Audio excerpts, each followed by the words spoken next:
हमें जो सामाजिक संस्थाएं थी हमारी, उन सब ने मिलकर इकट्ठे होके खाना के सबको पहुंचाया। और साथ ही साथ जो हमारी ड्यूटियां लगी जगह जगह, जैसे गांव के अंदर जो सेंटर बनाए गए थे कोविड सेंटर, उनके अंदर हमने गांव नड़ोई में ड्यूटी दी। आसपास जो हमारे शिवानी में जैसे एक होली स्कूल के अंदर सेंटर बनाया गया था, उसमें रोजाना हम सुबह जाते थे। उन महिलाओं को जो वहाँ रहने वाले थे उनका पूरा डिटेल रखना, भी कौन सा कहाँ से आया, जैसे कोई परीक्षा था तो कोई परीक्षा था, उसका टेस्ट करवाना, उसकी दवाइयाँ पानी पूरा उनका पूरा सहयोग किया टीम साहब के साथ मिलके। और उसी क्षेत्र में हमने गाँव के अंदर भी इसी प्रकार से काम किया। समय समय जब भी हमें सैनिटाइजर मिलता था तो हम उनको गांव में छिड़कवाते थे, जो आसपास हमारी झाड़ियाँ लगती हैं उनको बताते थे। और उसके बाद से हम लगातार ये लगे हुए हैं कि जब भी गांव में कोविड के टीके लगते हैं तो बाकायदा बाइक के ऊपर बैठ के हम गाँव में अनाउंसमेंट करते हैं और सबको उसके बारे में जागरूक करते हैं। और मैं आपको बताना चाहूँगा कि 90% हमारे गाँव में हमने टीकाकरण करवा दिया नड़ोई गाँव में। ये कोविड की हमारी गतिविधियाँ हैं। ठीक। और सुझाव मेरा यही है जी, देखो मैं ना तो ये कहता भाई ये नहीं होता वो नहीं होता, लगातार हम 2014 से काम कर रहे हैं। हरियाणा सरकार ने मेरे को स्टेट अवार्ड दिया, जिला अवार्ड भी यहाँ से मेरे को मिला, और नेहरू युवा केंद्र द्वारा भी मेरे को जिला युवा क्लब जो हमारा है उस क्लब को विश्वश्रेष्ठ युवा क्लब का अवार्ड मिला, और खेल विभाग द्वारा भी दिया गया। लेकिन मैं ये कहना चाहता हूँ, जैसे मैं अभी गाड़ी लेके हमें 80 किलोमीटर से आए हैं, इतना दूर आने में देखो जी सुबह चलते घर से 7:30 बजे हम चले थे, लेकिन यहाँ विभाग वाले हमारे पास एक बार भी नहीं पहुँचते। कोई हमने महीने में एक बार मेहनत करके हम यहाँ तक आ गए, हमारा खर्चा भी लगे 1000 रुपये, हम बड़ा का 5-4। लेकिन यहाँ से खेल विभाग ने आज तक मेरे को नहीं लगा कि शिवानी जाके जब जगदीप जी आकर उस समय कार्यक्रम हुआ था जी, उसके बाद कोई नहीं जाता जी, ना हमें कोई फोन करके ये कहता भाई ये कार्यक्रम है। रही दूसरी बात, चलो वो भी ठीक है जी, पीछे इन्होंने एक सर्वे किया गांव-गांव में जाके कि भाई युवा क्लब कौन से हैं। युवा क्लबों के लिए इन्होंने डीएसओ की और इनकी कोचिज की ड्यूटी लगाई थी। यहाँ से बैठा बैठा कोई कोच था जिसने सक्षम की ड्यूटी लगा दी, वो गांव-गांव में गया।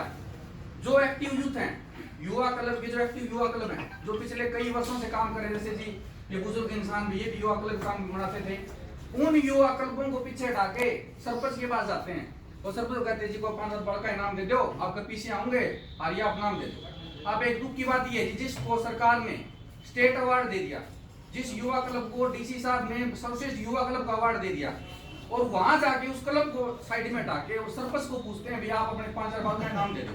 दुख उस बात का होता है कि उस समय वो युवा क्लब भाग गया, ये दुख की बात है। ऐसे हुआ है, जो सर्वे हुआ है आप चेक कर लो, सरपंच के घर का या उसके परिवार का वही 5 बच्चे उसमें मिलेंगे, आपको कोई भी ऐसा एक्टिव क्लब कोई मिलेगा तो मेरे को बता दें। ठीक, ये मेरा निवेदन आपसे कि उस चीज को आप एक बार साइड में हटा के जो सर्वे आप करवा रहे हो एक्चुअल में कराओ। डीएसओ साहब हैं, ये सभी जानते हैं कि कौन एक्टिव बच्चे काम कर रहे हैं, क्योंकि आपको पता है भी जो कुछ करेगा वो दिख जाएगा अलग से ही।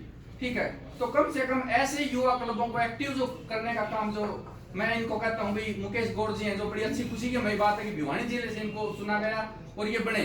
खुशी हमें भी इस बात की होती है भिवानी जिले से, लेकिन हमारे लिए कुछ ना कुछ अच्छा करें।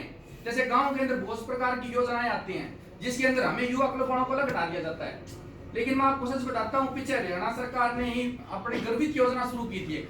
उस गर्वित योजना के माध्यम से कृषि मंत्री धनखड़ जी थे उस समय, यहाँ भी बड़ा सम्मेलन हुआ था, हम आए थे सारे। मैंने 700 बच्चों को ट्रेनिंग दी है और 2700 टूटियां हमने घर घर जाके लगाई है कि इस घर के अंदर टूटी चल रही है, खारा पानी वेस्ट हो रहा है पानी, तो इसमें टूटी लगाओ। हमने वो काम किया, लेकिन 700 बच्चों को ट्रेनिंग भी दी, वो योजना बंद होगी। लेकिन फिर भी उन्होंने एक ऐसी स्कीम बनाई कि गांव की जो ग्राम पंचायत होती है उसमें हर गांव के 2 एक्टिव साथी जो युवा समाज सेवी साथी हैं गांव के, उनको आप उसके अंदर जरूर लोगे। एक ये नियम बना दिया गया पंचायत विभाग के द्वारा। उसी प्रकार से जो गांव की एसएमसी होती है, स्कूल मैनेजमेंट कमेटी, वो कमेटी क्या करती है, स्कूल का पूरा देखरेख करती है।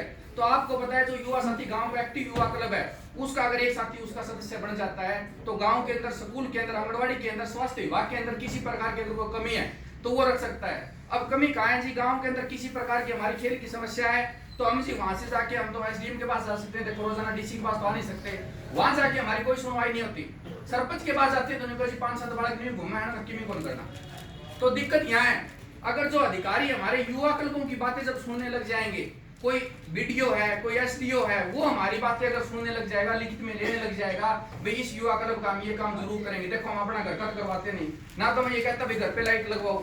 गांव के अंदर सार्वजनिक जो हमारे काम है, खेल की सुविधाओं का अगर मैं बात करूं, या बच्चों की कोई किसी प्रकार का जागरूकता कैंप में लगवाना है, बच्चों के लिए सिलाई सेंटर में चलाना है, उस प्रकार की योजनाएं हमें साथ मिलकर युवा क्लब को अगर मिला के चलाई जाए तो उसका फायदा लोगों को भी मिलेगा और सरकार को भी जो स्कीमें चलाई जा रही है वहां से जो ऊपर से पैसा आ रहा है वो पैसा भी इसी जगह लग जाएगा। अब दिक्कत कहाँ आती है, वही बात है, मैं ये नहीं कहना चाहता भी पैसे आते हैं कि नहीं आते, सारे काम होते हैं, लेकिन दिक्कत कहाँ रह जाती है कि वो हमारे से मिलना नहीं चाहते। जो गांव के युवा क्लब के बच्चे हैं उनसे मिलना नहीं चाहते, क्योंकि देखो 2013-14 से लगे हुए हैं, मेरे से पहले से बुजुर्ग लगे हुए हैं इस काम के अंदर। लेकिन समस्या यही आती है, बोले युवा क्लब वालों को साइड में कर दो, पंचायत अपने आप करती है सारा काम। क्यों ना जिस समय ग्राम सभा होती है उस समय एक प्रस्ताव उसमें ये लाइन निकाली जाए कि युवा क्लब के सदस्यों को भी स्पेशल बुलाया जाए, जिस प्रकार से मेंबरों को बुलाया जाता है बकायदा एजेंडा देके भी आप अपना एजेंडा लेके आना, भी आपको अपना क्या काम करवाना है।